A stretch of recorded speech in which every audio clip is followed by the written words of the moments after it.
Meus irmãos, bom dia, que a graça e a paz do Senhor seja sobre a vida de cada um de vocês. Sejam todos bem-vindos à nossa Escola Bíblica Dominical.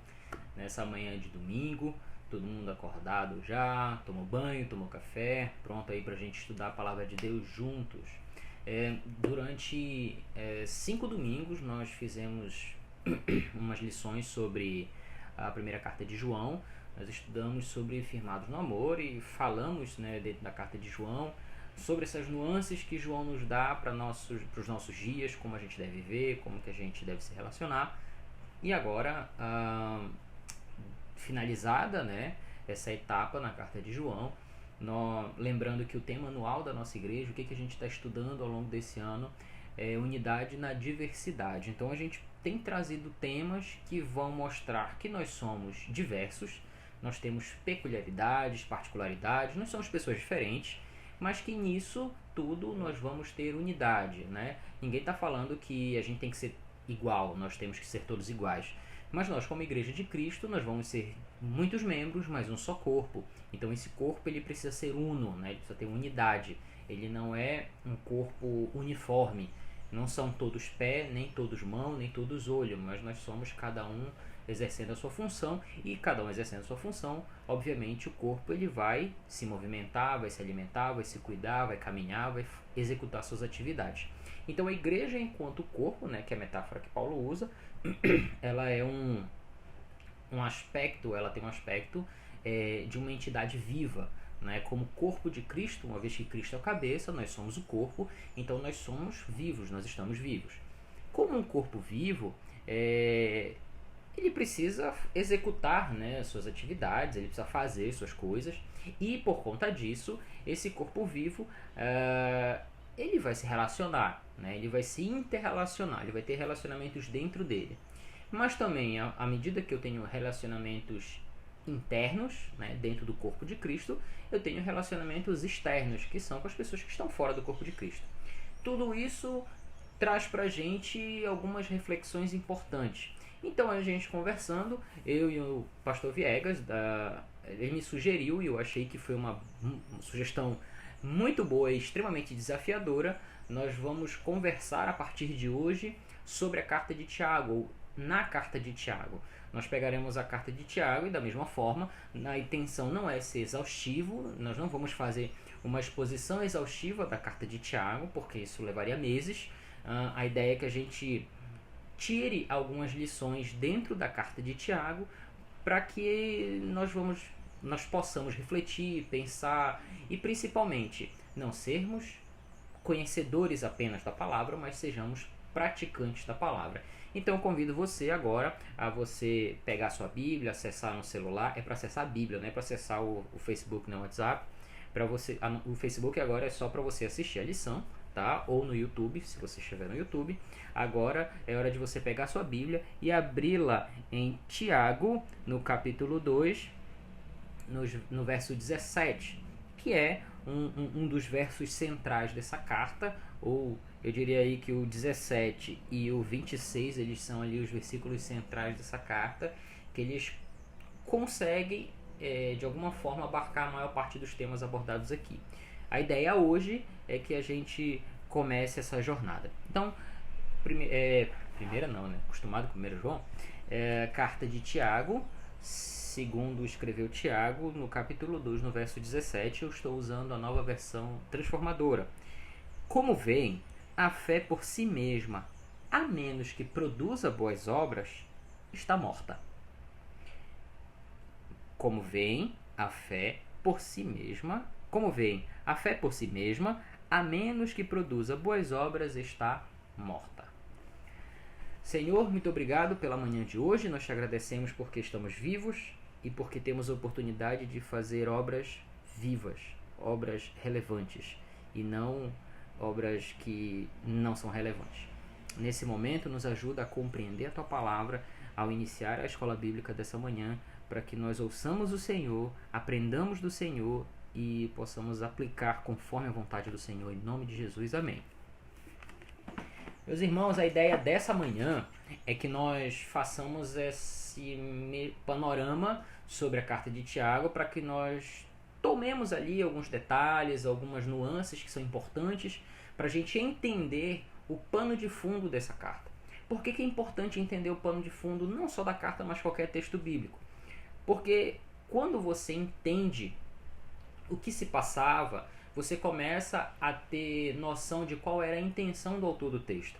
Então, um dos elementos para você fazer uma boa interpretação da Bíblia é você compreender que um texto ele sempre vai significar a mesma coisa. A intenção do autor nunca foi dúbia. O autor ele nunca quis dizer várias coisas. Deus não quer dizer várias coisas através de um texto. Nós podemos pegar uma lição do texto e aplicar de alguma forma, ou fazer adaptação para a aplicação. Mas o texto ele só quer dizer uma coisa. Então a carta de Tiago, ela foi um texto que ela, talvez ali dos textos do Novo Testamento, ela tenha sido a mais controversa, né? Inclusive ela foi combatida por Martinho Lutero na Reforma. Ela foi uma dos últimos textos a serem aceitos no cânon bíblico, porque ela acaba sendo uma carta que parece, ela dá uma aparente ênfase nas obras. E esse talvez tenha sido o grande ponto controverso dessa carta. Essa aparente ênfase nas obras em detrimento à fé. Mas aí, quando você começa a entender o pano de fundo, quando você começa a entender um pouco acerca do autor, você começa a entender por que ele escreve dessa forma e por que ele propõe por que ele faz essa construção de pensamento nessa carta para as pessoas lerem, e ele coloca as lições dessa maneira, né? Então a gente vai começar pela carta em si. Nós vamos ver como é que era a constituição dessa carta. O primeiro ponto é que você primeiro precisa olhar para o autor. Se você vai em Tiago 1:1, né? Tiago 1, capítulo 1, verso 1, você vai ver o seguinte: eu, Tiago, escravo de Deus e do Senhor Jesus Cristo, envio esta carta às 12 tribos espalhadas pelo mundo. Então a carta ela vai começar de que maneira? Ela vai começar com uma carta normal. O remetente ele se identifica, né? E é interessante porque esse remetente, como é que ele coloca o predicado dele, ou como ele se identifica além do nome? Qual é o predicado dessa pessoa? Ele diz: aqui é Tiago, escravo de Deus ou servo de Deus e do Senhor Jesus Cristo, né? Em algumas versões fala servo. Tiago, escravo de Deus e do Senhor Jesus Cristo. Quem é esse Tiago? Porque geralmente ali na cultura judaica você vai ter o nome e vai ter a associação dessa pessoa. Tiago, filho de quem? Né? Então você vai ter essa associação. Então, com relação à autoria, como o Tiago não identifica especificamente quem é ele, os estudiosos, e na época quando esse escrito ele foi recebido, ficaram, mais recentemente, para fechar cânon, começou a ter uma dúvida: poxa, mas quem é esse Tiago? E até há alguns anos se discutia, existem algumas teorias sobre outros autores de Tiago. Primeira possibilidade, podia ser o Tiago, irmão de João, filho de Zebedeu, né? Um apóstolo conhecido e que poderia ter escrito essa carta, né? Por que não? Nós temos a segunda possibilidade, que é o Tiago, filho de Alfeu, também conhecido como Tiago Menor. Um dos discípulos também, mas que não tem ali talvez muitos textos acerca dele. Ele aparece muito mais associado com a sua mãe Maria, né, nos textos de Marcos. Nós temos também Tiago, que dependendo da tradução, ela pode dar a entender que ele é pai de Judas ou irmão de Judas, Judas que escreve a carta de Judas. Então, também é um pouco confuso, né? E você vai ter também Tiago, o irmão de Jesus, né? Jesus teve irmãos. Ao contrário aí de algumas teorias que dizem que, na verdade, teorias que falam acerca da família de Jesus, Tiago, irmão de Jesus, ele é irmão mesmo. A tradução do grego do termo que fala irmão, ela sempre é usada como irmão, porque alguns autores eles vão argumentar o seguinte, que ele podia ser um primo de Jesus e não irmão, né? Meio irmão, uma vez que Jesus tem uma concepção diferente. E também para preservar, né, dentro da doutrina católica, por exemplo, para preservar a virgindade de Maria, ele podia ser filho de José com outra mulher, enfim, ou então ser filho de outras mulheres, mas que tinha uma convivência próxima, parentesco de primo e etc. Então tudo isso para a gente entender o seguinte, que o Tiago, irmão do Senhor, nós cremos que ele é de fato o Tiago, irmão de Jesus. Ele é um Tiago que provavelmente nasceu depois, né, da relação do casamento entre José e Maria. Eles coabitaram, relacionaram-se, tiveram outros filhos, um deles sendo o próprio Tiago. Então nós temos essas 4 possibilidades para a autoria da carta. E aí, quando a gente coloca na mesa esses 4 Tiagos, não dá para dizer os 4 nomes, mas os 4 Tiagos, a gente pensa, bom, quem poderia ser então? O filho de Alfeu e o irmão de Judas, eles parecem ali não ter tanta relevância quando você olha para o texto. Se você já leu a carta de Tiago inteira, eu recomendo que você faça isso, leia ela inteira de uma vez só, você vai gastar talvez 20, 25 minutos no máximo. Você lê a carta toda, você vai ver uma carta muito repleta de autoridade. Então esses 2 apóstolos, esses 2 Tiagos, tanto o filho de Alfeu quanto de Judas, ou irmão de Judas, eles não parecem ser essas figuras aí que têm uma proeminência, né, uma ênfase de liderança sobre o povo para escrever uma carta com um teor ali com tanta autoridade, chamando, né, as pessoas a sua própria, como é que eu posso dizer, a própria responsabilidade, né? Então nós ficamos ali basicamente com o filho de Zebedeu, o irmão de João, e com o Tiago, o irmão de Jesus. E colocando os 2 ali para a gente tentar achar o autor, nós vamos ver qual é a relevância dos 2. O Tiago, filho de Zebedeu, ele é um dos apóstolos, ele é um dos chamados para seguir Jesus, um dos discípulos. O irmão do Senhor, ele posteriormente, ele vai ser o bispo de Jerusalém, ele vai ser o grande líder da igreja de Jerusalém. Então você tem 2 pessoas ali que de fato têm uma proeminência, têm um aspecto importante, né, dentro da história do cristianismo. O que começa a destoar de um para o outro? O filho de Zebedeu, ele morre em 44. O que acontece com ele? Se você for lá em Atos 12, você vai ver que Herodes ele começa a perseguir a igreja, e um dos que morre primeiro é Tiago, filho de Zebedeu. Vai lá em Atos 12 que está escrito. Mostra lá que Tiago foi passado a fio de espada. Em compensação, o irmão do Senhor ele morre alguns anos depois, em 62. E existe uma divergência sobre como ele morreu. Uma parte dos historiadores afirma que ele foi apedrejado por escribas e fariseus por não ter negado a fé. Mas Egésipo, que é um dos historiadores também que faz referência a Tiago, é quase que um biógrafo de Tiago nesse sentido, ele diz que ele tinha sido lançado lá do pináculo do templo, do pátio do templo lá embaixo, e depois tinha sido executado a pauladas, né? Essa é a história, ou são as 2 histórias, as possíveis formas como Tiago foi morto, o irmão de Jesus. Qual que é a diferença então? O filho de Zebedeu ele morre num período que provavelmente a carta foi escrita depois, o que aponta para o Tiago, irmão de Jesus, o irmão do Senhor. A tradição da igreja, então, ela vai entender que o Tiago que escreve essa carta é o irmão de Jesus, provavelmente o autor com base nos escritos de Joséfo, que é um historiador da igreja, Flávio Joséfo, de Egésipo e do próprio Eusébio. Então existiu ali um consenso de que quem escreveu essa carta provavelmente foi Tiago, o irmão de Jesus, que se torna uma liderança posterior na igreja. Tiago, para você entender, o homem Tiago, né, a figura de Tiago, ele era um homem que todos os irmãos de Jesus não acreditavam nele, né? Tanto que Jesus vai chegar a dizer assim: mestre, está ali fora a tua mãe, teus irmãos. E Jesus fala assim: a minha mãe e os meus irmãos são esses que estão aqui fazendo a vontade do meu pai. Então ele meio que dá de ombros, né? Ele meio que diz assim: bom, eles podem ser até minha família biológica, mas quem é de fato minha família são esses aqui que fazem a vontade do meu pai. Não é um desprezo à sua família biológica, mas há um fato de que os irmãos de Jesus simplesmente desprezavam a sua figura. Se você assistiu aí a novela Jesus recentemente, a forma como Tiago é retratado, ele é retratado como um cara da lei, né? Um homem que combatia o seu próprio irmão, e que ele tinha ali na lei um conhecimento e uma aplicação da lei muito forte na vida. Eu não sou noveleiro não, tá, irmão? É só para lembrar porque eu assisti esse pedaço.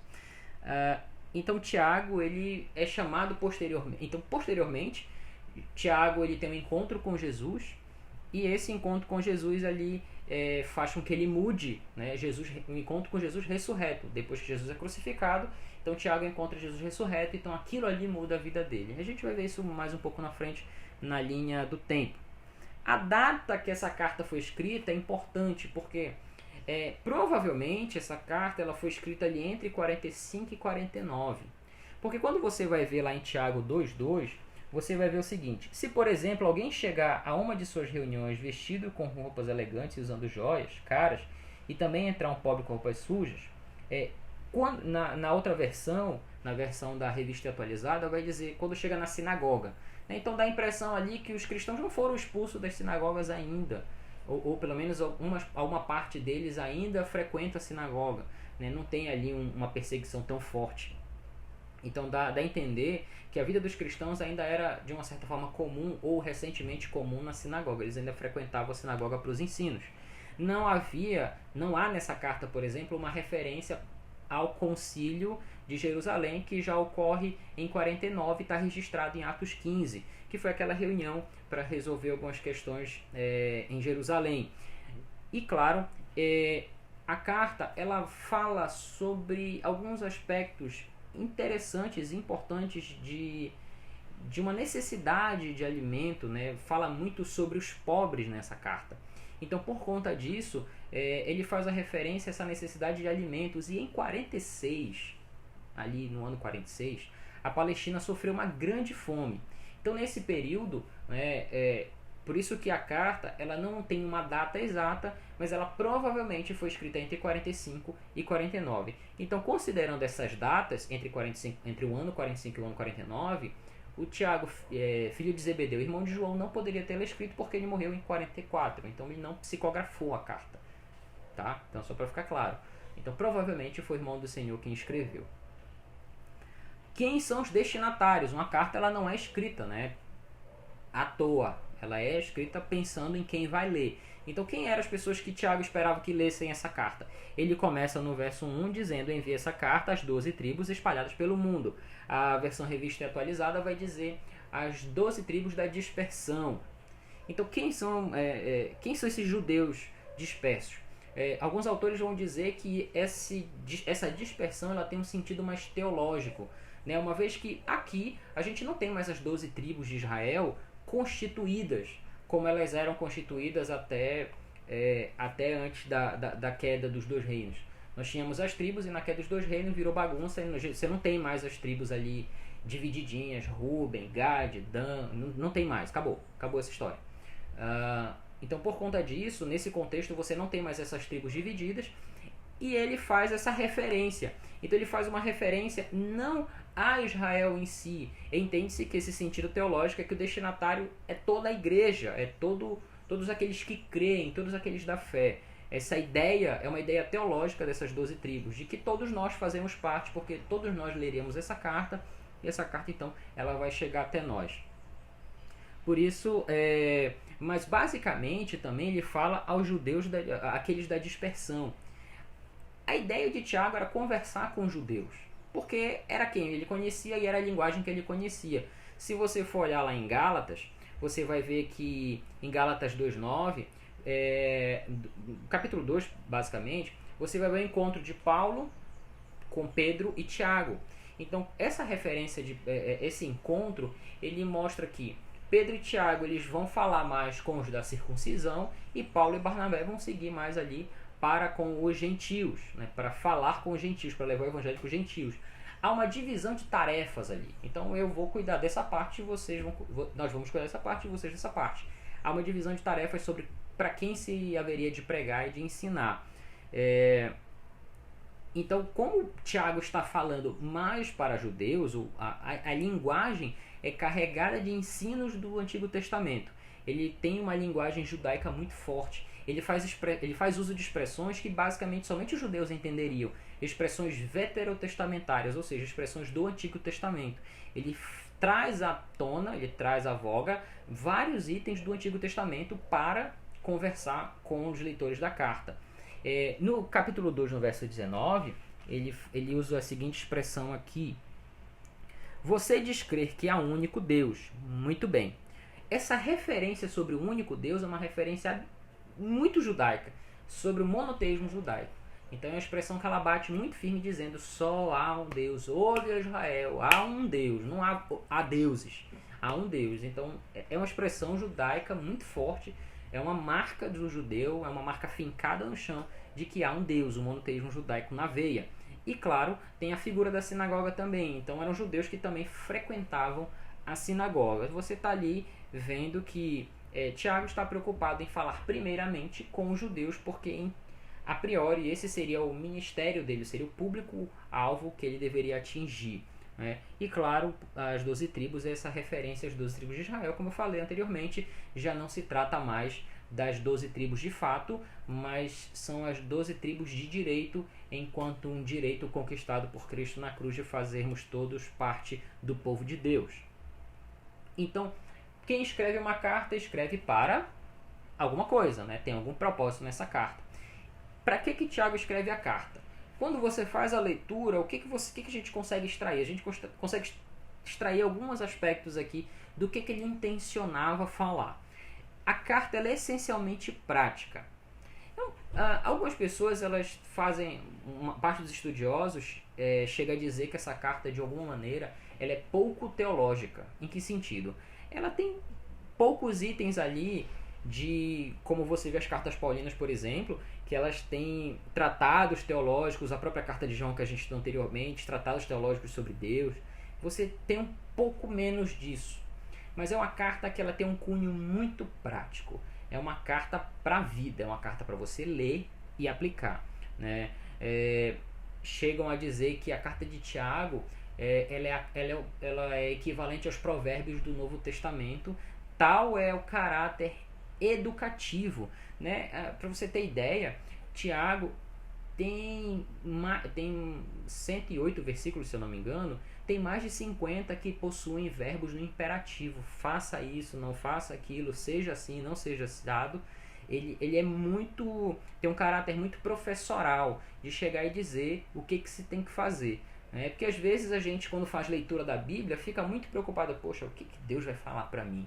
Tem textos que são mais difíceis de você fazer a aplicação, porque são narrativas, são histórias que são contadas. Às vezes você está lendo lá em Esdras ou Neemias uma listagem de nomes dos que voltaram do exílio.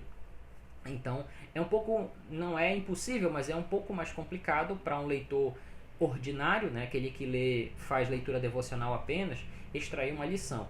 Porém, na carta de Tiago, um leitor que faz uma leitura devocional consegue sentar, ler e aprender coisas, porque elas estão muito mais diretamente evidenciadas, tá? Então você vê na carta que ela não tem uma teologia tão desenvolvida como as cartas paulinas, por exemplo, mas ela existe um ardor prático pesado. É uma carta de prática. Ela não é muito de conversa não. Tiago chega e diz, faça desse jeito. Olha, se você... E ele já é muito direto. Que é esse aspecto chama de estrutura parenética.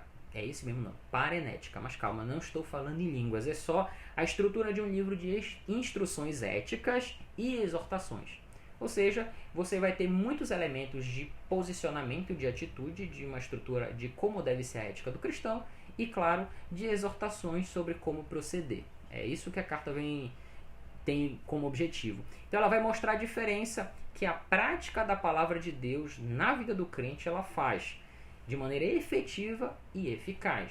Não basta chegar no objetivo da melhor forma possível. Então Tiago consegue amarrar dessa maneira. Então ela busca encorajar, ensinar e disciplinar as pessoas que estão longe. Porque quando você está falando de um remetente que está na dispersão, essa carta ela provavelmente chegou ali em outras cidades, em outros países próximos, onde os judeus estavam. Então a ideia de Tiago era mandar um recado e dizer assim, ó, vocês que estão longe, vocês precisam agir dessa forma. Os que estão aqui em Jerusalém, eu estou pregando para eles e estou ensinando. Eu estou aqui educando e discipulando. Mas vocês que estão longe, vocês precisam atender dessa forma. Vocês precisam também viver uma vida como eles vivem aqui, mesmo na distância. É interessante porque agora nós estamos fazendo isso. Nós não estamos conseguindo estar juntos na nossa igreja, juntos como comunidade. Se você não é da nossa igreja, mas você não consegue estar na sua igreja com os irmãos, com os nossos irmãos, mas de uma outra igreja. Nós não estamos conseguindo fazer isso. Então, de alguma forma, os vídeos que a gente, as aulas de EBD, as pregações, as celebrações, elas são cartas que a gente manda para dizer assim: fique firme, seja forte, seja corajoso, mantenha-se firme no Senhor, que uma hora esse negócio aí vai passar, né? Esse isolamento vai passar. Então a carta, ela busca esse encorajamento, esse ensino e essa disciplina, que é o que a gente precisa nos dias de hoje. A gente precisa de encorajamento, a gente liga a televisão e é um Deus nos acuda, é uma tragédia atrás da outra. A gente precisa de ensino, porque quem parou de aprender morreu, então a gente precisa aprender sempre. Então, quando mais tem gente para nos ensinar, melhor, porque você vai aprendendo mais. E também a gente precisa de disciplina, que disciplina é fundamental na vida. Sem disciplina, a gente não vive direito. A gente vai passar aqui muitos anos, mas não vai viver direito. Então, basicamente, o propósito da carta é ser uma carta de encorajamento, de ensino e disciplina para a prática da palavra de Deus. Quais são os grandes temas, então, que Tiago vai trazer para a gente? Eu elenquei 6 temas aqui e a gente vai trabalhar isso em 5 lições, tá? Então, a gente vai fazer um mix desses temas para que a gente consiga tirar o máximo de proveito possível nesse tempo. Eu espero em Deus que quando a gente concluir essa parte, a gente já retorne para a igreja, né? São 6 domingos, contando com hoje, então aí tem mais ou menos um mês e meio para frente. Eu imagino que até lá, como já se fala que agora no mês de junho as coisas já começaram a abrir paulatinamente, então eu espero que quando a gente concluir essa série, a gente já retorne para a nossa EBD. Na nossa EBD, a gente juntinho, 1,5 metro de distância, todo mundo de máscara, coisa toda. Então as temáticas aqui dessa carta, elas versam sobre a prática da palavra de Deus. É muito forte isso, é muito pesado. O Tiago fala muito sobre praticar a palavra de Deus. Ele dedica uma sessão inteira só para isso. Ele fala de sabedoria, sobre buscar sabedoria, sobre a sabedoria como sendo algo importantíssimo para a vida de qualquer cristão.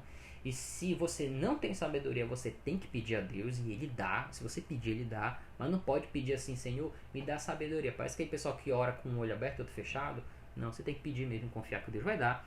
Você vai ver sobre provação. Então, provação, ela é uma parte da vida. Então, tem gente que acha aí, né? Pare de sofrer. Não é isso? Pare de sofrer. Não. Provação, papai. Tem provação na vida, sim. Provação faz parte da vida do crente. Então, para que serve a provação? Por que passamos por provações? Para que passamos por provações? Tiago fala sobre isso. Fala sobre uma fé que atua, uma fé viva, uma fé de obra, uma fé atuante, uma fé de verdade. Não é aquela coisa, uma fé de verdade. Não é uma fé que ela é uma fé de conversa, né? Uma fé que vai apenas falar de muito papo e pouca ação, né? Muita conversa e pouca atitude. A fé, ela é uma fé atuante. Nós vamos ver sobre postura cristã, como devemos nos posicionar enquanto cristãos, porque dependendo do contexto que a gente está inserido, a gente parece meio camaleão, né? Se eu estou com o público A, eu ajo de uma forma parecida com A. Se estou com o público B, eu ajo parecido com o público B. Então, como é que a gente tem que agir? Qual é a nossa postura? E claro, um tema importantíssimo. E existem, infelizmente, alguns lugares que não tratam desse tema como deveria ser tratado, que é a justiça social. Nós, como cristãos, somos responsáveis por promover a justiça social dentro das vias do Evangelho. Porque a justiça social ela é uma parte da nossa ação como cristãos, né? Então, a justiça social ela é parte daquilo que nós devemos praticar enquanto cristãos, biblicamente falando. Então, Tiago ele vai abordar esses grandes temas aqui. E eu acredito que são temáticas importantes, imprescindíveis para nós como igreja, nesse momento e em todos os momentos da história. Eu separei aqui rapidamente uma linha do tempo, né, para que a gente veja ali como foi mais ou menos ali a estrutura de Tiago. Você vai ver que em 33, no ano 33, Tiago ele vai ter um encontro com Jesus. Então, eu sempre digo que todo mundo que tem um encontro com Jesus, um encontro de verdade, assim, um encontro com Jesus, a pessoa muda. Não quer dizer que o cara deixa de pecar, não quer dizer que a irmã deixa de fazer coisa errada, não é isso. Mas essa pessoa muda e ela vai lutar contra o seu pecado, vai lutar contra essas coisas, ela vai viver uma vida ali de pegada, no sentido de querer lutar contra o pecado e se aproximar mais do Senhor. Então, no ano 37 já, Tiago recebe Paulo em Jerusalém, que foi o encontro que eu falei anteriormente. Em 44, o outro Tiago, que é o filho de Zebedeu, irmão de João, ele é morto, né, em 44, na perseguição de Herodes. Entre 45 e 49 a carta vai ser escrita, né, então tem um intervalo aí de 4 anos que a gente não consegue precisar qual é o ano, com precisão qual é o ano. Em 46, a Palestina ela sofreu uma grande fome. Então no ano 46 houve uma devastação, muita gente passando fome, e a igreja, claro, pediu ajuda, precisou de ajuda. Em 47, Paulo e Barnabé visitam Jerusalém com socorro, está lá registrado em Atos 11, ali de 27 a 30. Então Paulo e Barnabé vão lá dar uma ajuda para a igreja de Jerusalém. Em 49 ocorre de fato o concílio de Jerusalém, que é registrado em Atos 15. No ano 57, Paulo foi preso em Jerusalém e levado a Cesareia. Em 59, ele faz o apelo a César, né? E em 62, Tiago é morto em Jerusalém. Então, é mais ou menos uma linha do tempo aí da vida de Tiago, desde o encontro dele com Jesus até sua morte, e quais são ali alguns grandes eventos importantes que acontecem com ele. A canonicidade da carta de Tiago, como eu falei, o que é a canonicidade? É como ela entra no cânon bíblico, como ela passa a fazer parte da Bíblia.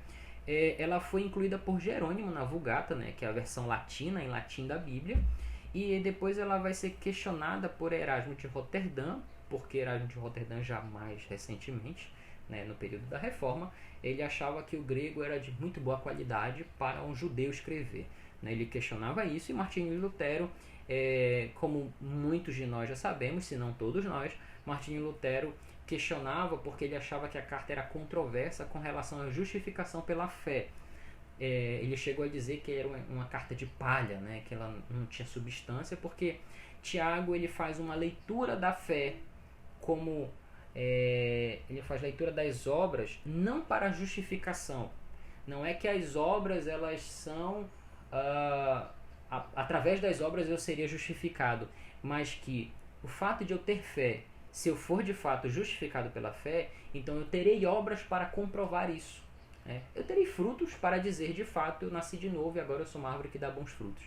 Então na argumentação de Tiago, a gente vai ver isso mais na frente, é basicamente falar o seguinte: ele não contrapõe o que Paulo diz, ele não faz um contraponto. Alguns autores chegam a dizer o seguinte, que talvez Tiago estivesse tentando explicar os escritos paulinos. Alguns autores eles dizem que parece que a turma não estava entendendo o que Paulo queria dizer com justificação pela fé, e usava esse argumento de que é pela fé, então eu creio, se eu tenho fé está tudo certo, e dava de ombros, talvez até entrando para um aspecto de ascetismo. O que é o ascetismo? É aquele cara que quer se separar do mundo, porque o mundo é mau e eu sou santo, então eu vou ficar aqui quietinho e não vou mais relacionar com o mundo. Não, vai para lá, vai morrer para lá, né? Então, para combater isso, o Tiago ele acaba escrevendo essa carta dizendo: se você é um cara de fé, se você crê em Cristo, no Cristo ressurreto, então você vai trabalhar para esse Cristo ressurreto, você vai ter obras que comprovem que você é um cristão.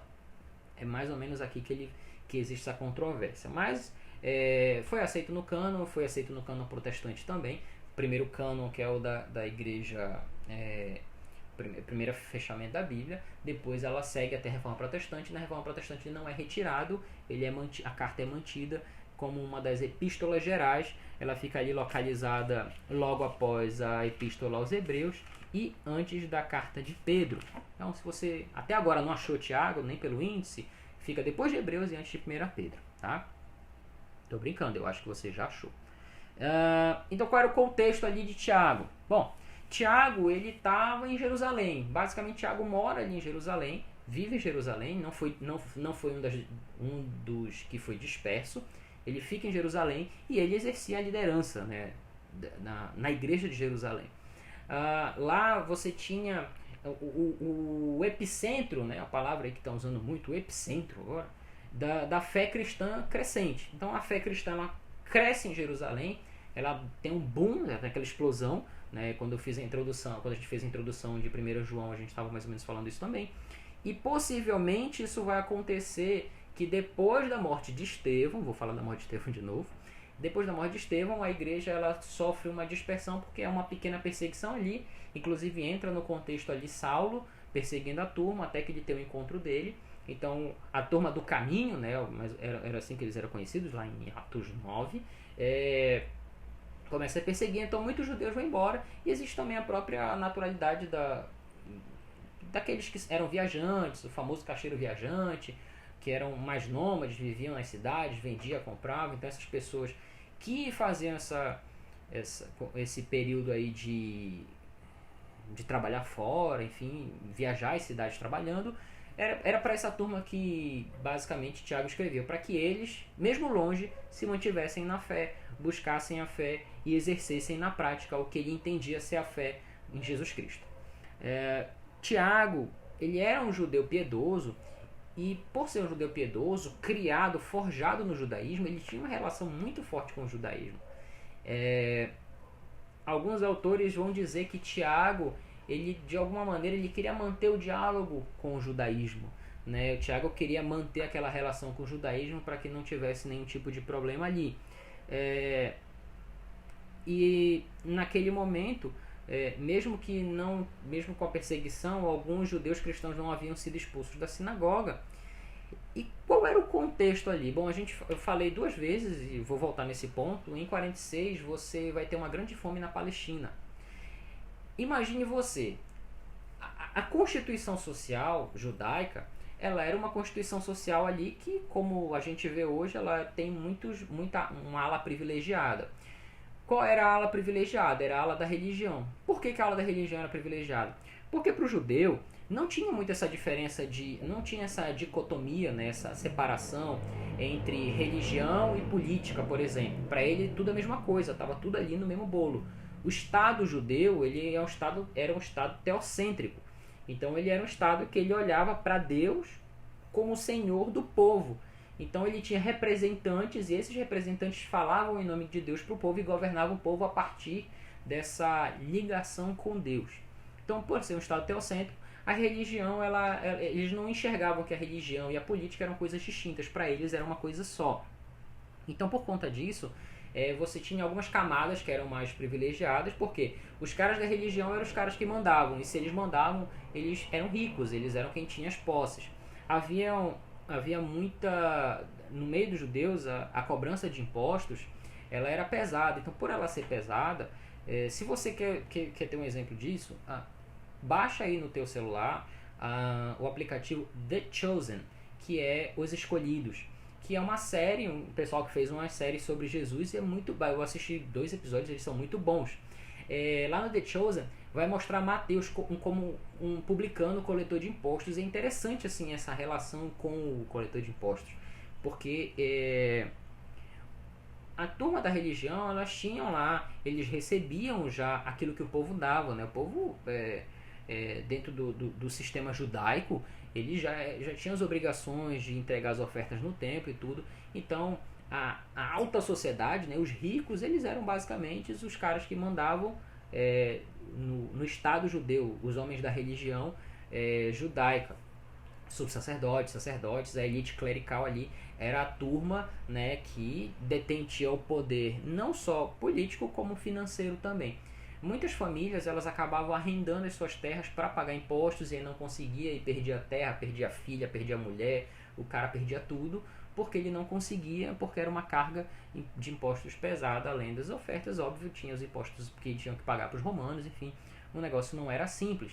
Então, nesse contexto, você vai ter muita gente imersa em pobreza profunda, numa tensão social muito forte. E claro, você tem aí, e próprio Tiago ele vai relatar na carta sobre a opressão da classe mais rica, né?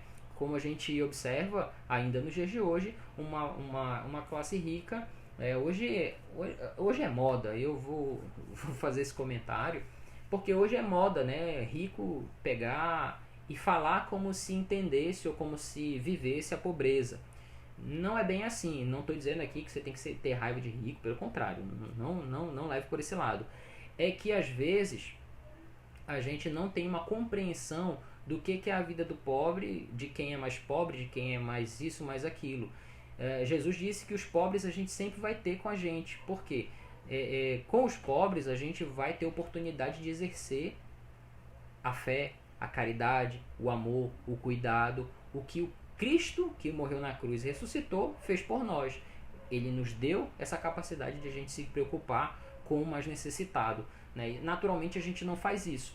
Então o contexto ali que Tiago está vivendo era pouco depois ali de Jesus ascender, alguns anos depois, e não tinha mudado. O contexto ainda de uma estrutura social muito complicada, que acabava colocando as pessoas menos favorecidas numa posição difícil, sem oportunidade. Tanto é que a expectativa pela vinda do Messias para a elite era basicamente um romper político, militar, para se livrar da opressão romana, da opressão de quem quer que fosse, mas para o pobre significava esperança de ter dias melhores. Então o Messias ele era muito esperado, e Jesus vem atender a tudo, mas não atender às expectativas do que as pessoas achavam que era uma independência do Estado judeu, alguma coisa nesse sentido.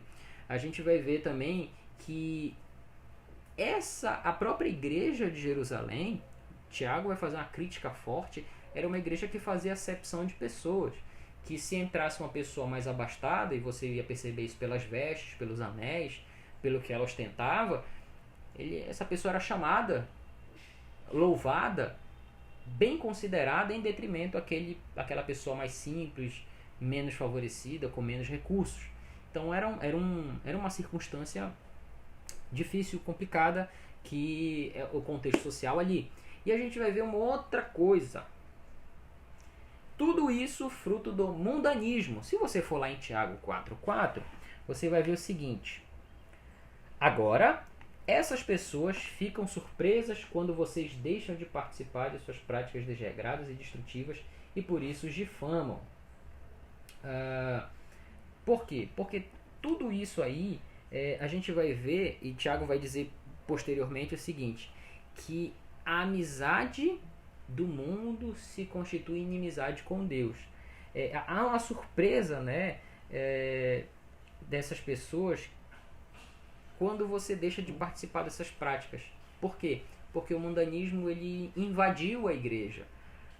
Ele invade de que formas? Na bajulação do rico, ele vai invadir no desprezo ao pobre, o mundanismo invade em palavras críticas descontroladas, o mundanismo vai invadir quando a gente pensa que a sabedoria terrena é mais importante do que a sabedoria dos céus.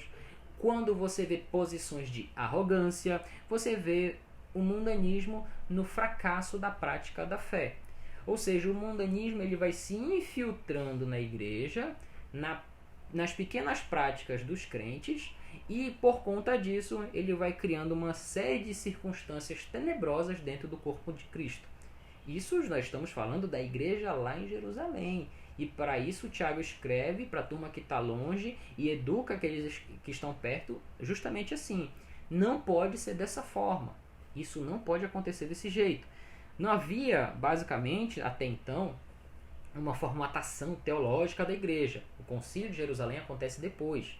Então, o fato de você não ter ali uma formatação teológica, um sistema de credos, uma declaração doutrinária, por assim dizer, facilitava o surgimento de falsos mestres. Facilitava a chegada de qualquer cara que chegasse dizendo: eu tive uma revelação de Jesus, eu peguei a Torá e eu vi que Jesus isso, e o cara começava a falar. E se o cara fosse bom de argumento, ele conseguiria facilmente levar na conversa os irmãos da igreja. E aí isso causava muitas tensões dentro e fora da igreja. Ou seja, aquilo que Jesus falava lá atrás sobre um reino dividido, a gente começa a enxergar nessas tensões, nesses conflitos, que Paulo também vai falar bastante nas cartas que ele escreve lá para os Coríntios, para Corinto, para Éfeso, aos Gálatas. Enfim, Paulo também vai abordar muito essa questão. Então, quais são os paralelos então desse fundo histórico que Tiago fala, para quem ele escreve, o que aconteceu lá para os nossos dias, né? Como é que é a igreja evangélica no Brasil hoje? Se a gente for falar igreja evangélica, estamos falando aí de 40 milhões de pessoas, mais ou menos. Você acha que hoje o Brasil é um país melhor pela influência dos evangélicos? Porque se a gente está falando de uma carta excessivamente prática, não excessivamente, mas ostensivamente prática, será que a nossa prática, se a gente, quando age, está de fato honrando o evangelho que a gente diz que crê, o Deus que a gente diz que serve, o Cristo que nós dizemos que é o Senhor da nossa vida, o Espírito Santo que nós dizemos que habita em nós?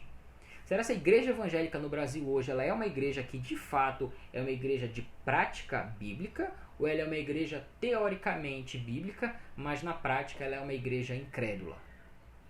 É uma coisa importante para a gente começar a abrir essa discussão, para os irmãos pensarem junto comigo, para a gente refletir junto, né, para a gente pensar sobre qual é a nossa posição então com relação a esses aspectos. Você vai ver, por exemplo, que a igreja lá ela tinha uma herança judaica muito forte. Então hoje a gente vê nas igrejas algumas igrejas que são tradicionalistas, que não são igrejas tradicionais. O que é a igreja tradicional? É uma igreja que mantém a sua tradição e que ela preza pela sua tradição, pela sua história, mas ela faz as adaptações, contextualizações com críticas bem feitas, aplicando os preceitos bíblicos para as alterações que ela entende, ela julga que são importantes. Então não é um negócio feito de qualquer forma. Essas são igrejas tradicionais. Nós batistas, no geral, somos tradicionais. Quais são as tradicionalistas? Aquelas que dizem, aqui sempre se fez assim.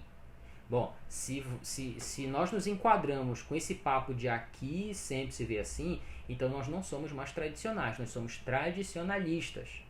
Nós estamos pegando algum modelo de igreja que foi pensado lá atrás e a gente só está replicando o modelo porque a gente não teve capacidade de ir na Bíblia e dizer, bom, vamos olhar para a sociedade como ela está agora, vamos olhar para a Bíblia e vamos tentar contextualizar, olhar para a sociedade com a lente da Bíblia para ver o que a gente pode adaptar, para ver o que a gente pode fazer ali de diferente nesse sentido, que não fira princípio bíblico, mas que a gente consiga contextualizar. Tiago estava numa igreja que estava nascendo, então ela sofria um ataque forte de mundanismo porque não se tinha ainda sistemas de credo muito bem definidos.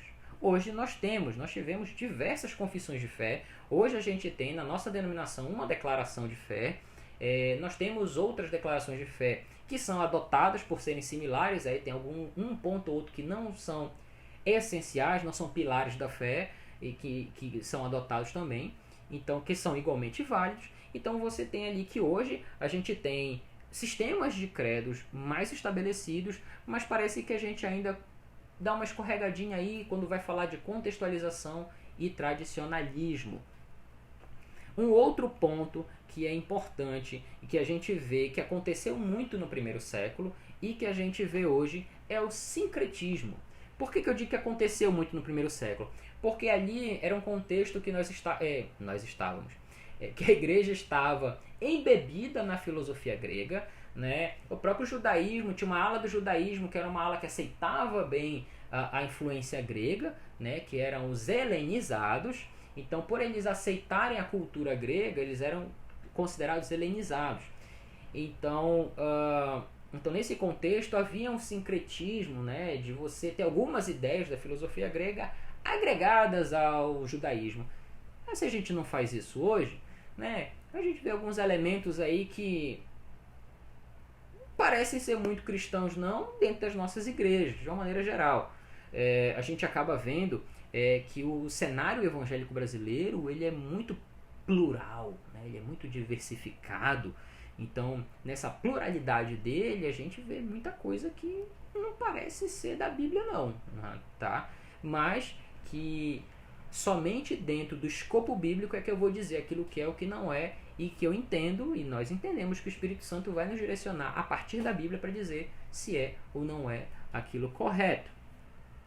A igreja, por exemplo, ela está no mundo ou ela é uma igreja mundana? Será que a nossa igreja, uma igreja de aspecto amplo, será que a igreja hoje ela é uma igreja que ela está no mundo, ou seja, ela é uma agência do reino de Deus aqui, que abre as suas portas para proclamar o evangelho, para combater o pecado, para dizer que o homem tem que mudar de vida, que o homem tem que se arrepender, ou ela é uma igreja mundana, que ela aceita, abre as suas portas, ela é inclusiva, não precisa abandonar pecado aqui, porque aqui todo mundo vai ser salvo. É uma igreja que ela faz acepção de pessoas, ou seja, tem um grupinho que é um grupo que detém o poder na igreja, porque isso é mundanismo, né? Quando você tem uma casta que ela se sobrepõe em relação aos demais, entenda, né? Tá falando, uma coisa é liderança, nossa igreja tem liderança, que são os irmãos que cuidam da igreja, tem uma diretoria administrativa, etc, etc, isso é uma coisa. Agora tem igrejas que elas têm dono, porque são os irmãos do dízimo mais alto, são aqueles que são mais influentes, que são aqueles donos, eles são donos da igreja. Então a igreja no Brasil hoje tem muita igreja que tem dono, que tem gente que é ele que sabe o que faz, é ele que sabe, o resto não sabe. Ele parece assim que ele teve uma nova revelação e as outras pessoas elas são subalternas ali espiritualmente falando, elas têm que baixar a orelha para ouvir esse irmão ou essa irmã, enfim, dependendo do contexto. Será que a gente tem isso hoje? E para mim, talvez seja o último ponto aqui dessa sessão aí de atualizações de Tiago para os dias de hoje. Nós temos hoje uma geração que está empanturrada de informação. Nós estamos cheios de informação. Tem informação para tudo que é lado. Você tem rede social para tudo. Tem rede social acadêmica. Você quiser artigo científico, você entra na rede social lá e pá, tem muita coisa. Você tem rede social para tudo, tem rede social profissional, para foto, para multiplataforma, para vídeo, tem rede social para tudo. Você está me acompanhando agora numa rede social. Que você, se você quiser, você pode pegar lá, pesquisar, estudar qualquer coisa que você quer. Qualquer coisa. Se você quiser, sei lá, eu quero montar um avião, digita aí que você vai achar. Alguém te ensinando a montar um avião. Pode até não dar certo, pode até não voar, mas tem alguém que ensina. Então a gente tá cheio. E claro, tem muita gente com muito conteúdo bom aí na internet, fala muito, muito melhor do que eu da palavra de Deus, que dá uma aula fantástica. Eu tenho aí uma série de indicações aí, se você quiser a gente conversa depois, que ensina a palavra de Deus da maneira correta, exegese correta, hermenêutica correta, leitura correta do texto. O cara fez um estudo decente do texto, o cara gastou tempo e tal, o cara é didático, fala bem, tudo isso maravilhoso, um espetáculo, uma coisa maravilhosa. Mas essa igreja que está sabendo muito, né, que vê vídeo dos pastores famosos aí, pastor Viegas, pastor famoso do YouTube, do Facebook, pastor Hernandes Dias Lopes, Augusto Nicodemos, Paulo Júnior, para citar alguns aí dos famosos, né? Tem os outros famosos aí que a gente não cita não, que é para você não ver mesmo, tá? Mas são pastores aí que são homens de Deus, homens santos, que pregam a palavra de Deus, e que você vai ouvir Deus através desse homem. E a gente sabe, aprende, absorve, parece uma esponja, né? Absorve tudo. E na hora da prática, como é que a gente está sendo? Nós temos visto uma igreja que é um corpo de Cristo, que é um corpo malhado, forte, sarado, saudável, né?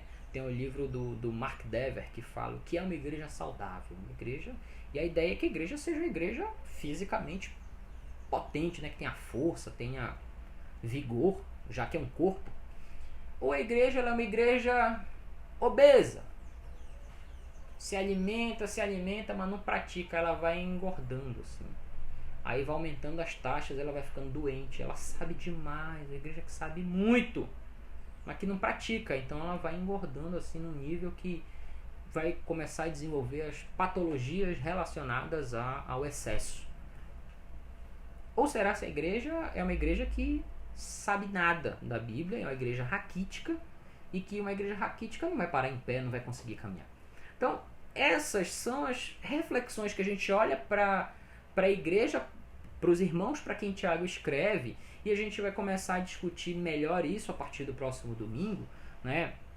Antes de encerrar, eu queria pensar com você ainda mais algumas reflexões. A estrutura ideal da vida seria ler, aprender e praticar, esse seria o ideal. Mas nós estamos sendo leitores da Bíblia, estudantes da Bíblia, melhor dizendo, o que a gente tem aprendido nas nossas leituras? E isso tem se tornado uma ação no dia a dia. O que eu leio, eu entendo e compreendo que deve ser uma prática, ou eu só leio para desencargo de consciência e dizer, Deus, eu li a tua palavra hoje e tal, vou-me embora. Como é que a gente tem feito a nossa leitura então? A carta de Tiago, ela pode até não ser tão teológica como a gente vê outras cartas, mas ela é uma carta de prática. E teologia não é só teoria, ela é prática. Não adianta eu estudar sobre Deus, estudar sobre Deus, estudar sobre Deus e isso não significar nada na minha caminhada. Se isso acontece com você, está estudando errado. Porque não está estudando a parte mais importante. É tão importante quanto, que é estudar sobre Deus e entender o que Deus vai fazer através da minha vida no mundo. A carta ela é de uma certa forma um grito à sociedade dizendo que a Igreja de Cristo é a resposta que o mundo precisa, pois o que o mundo precisa de fato é de Cristo. E quem vai anunciar isso somos nós, Igreja do Senhor Jesus. Nós é que vamos anunciar isso. Então a carta de Tiago ela tem a nos ensinar alguns aspectos da vida que, especialmente em tempos como o nosso, devemos nos atentar para viver melhor, mais dignamente, conforme o nosso Senhor nos ensina. Então é aqui que a gente vai começar de fato, né, depois de fazer essa breve introdução, a nossa jornada pela epístola de Tiago, pela epístola que escreveu Tiago. Próximo domingo, nós estaremos aqui a partir das 8h30 da manhã em ponto, conversando sobre uma vida de provações. Próximo domingo, uma vida de provações. O que é passar por provação na perspectiva de Tiago? Eu espero que você esteja com a gente, acompanhando com a gente aqui a nossa escola bíblica, próximo domingo, às 8h30 da manhã. Eu tenho rapidinho alguns recadinhos para você, rápido. Primeiro, se você está no Facebook, curte aí a nossa página no Facebook para que você fique sabendo das nossas atividades, tá? Então curte aí, é só apertar o botãozinho que tem uma mãozinha assim, ó, like. Se você gostou da escola bíblica, aperta aí o botãozinho que você gostou, compartilha também. Se você ficou com dúvida, escreve a sua dúvida nos comentários que nós estaremos felicíssimos em responder a sua dúvida tão logo seja possível. Obviamente, a hora que você postar a gente vai enxergar e vai rapidamente procurar responder a sua dúvida. Se você está no YouTube, não se esqueça de se inscrever no canal da CIB, na nossa segunda Igreja Batista em Cidade Nova 5. Você clica aqui nos inscritos, né? Você se inscreve aí no canal e ative o sininho para que você seja notificado quando os nossos vídeos vierem ao ar. Quais são os vídeos, Estevão? Nós temos vídeos todas as terças com o CIB Responde. Você pode ir lá no Instagram da igreja, que está lá, @CIBCNVOficial, colocar uma perguntinha lá, lá nos stories tem lá a caixinha de pergunta, você escreve a sua pergunta lá. Você pode escrever sua pergunta aqui também, você pode escrever a sua pergunta no Facebook também. Se você está assistindo no YouTube, voltando às programações, desculpe. Nós temos às terças o CIB Responde, que o pastor ele vai tratar de algumas questões importantes sobre a vida. Nós temos às quintas nossa celebração 19 horas, tá? Toda quinta 19 horas a gente tem celebração e todo domingo às 8h30 da manhã nós estamos aqui juntos na EBD, eu e vocês. E no domingo à noite nós temos a nossa celebração domingo às 18h30, certo? Então anote na sua agenda, se inscreva nas nossas redes sociais, faça parte da CIB, vem conhecer a nossa igreja assim que puder, tá? Então não pode ainda, a hora que puder você vem conhecer a nossa igreja e vai ser muito legal receber vocês. Agora, nesse momento, foi muito bom ter você aqui com a gente, nesse momento de Escola Bíblica Dominical. Eu desejo que você tenha um grande domingo, que Deus te abençoe e que em breve nós estejamos juntos. Então, EBD, próximo domingo, às 8h30 da manhã. Hoje à noite tem celebração e um abraço.